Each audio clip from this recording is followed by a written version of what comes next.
Buonasera e ben ritrovati con l'informazione flash di New Sicilia, i principali titoli del pomeriggio. Ennesimo naufragio nelle acque antistanti a Lampedusa, dove una barca di 7 metri con a bordo 40 migranti è affondata.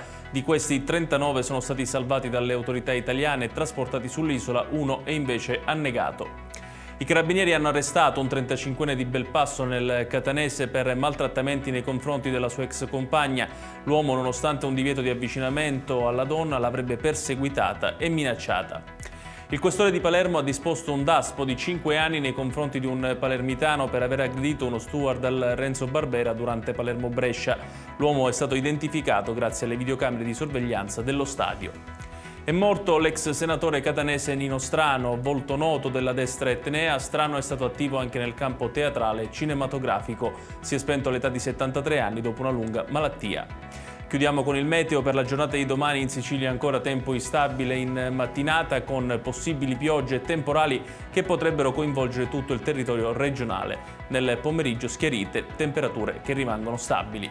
Ed è tutto per questa edizione. Tutti i dettagli su queste notizie li trovate sul nostro sito www.newsicilia.it. Grazie per averci seguito e arrivederci.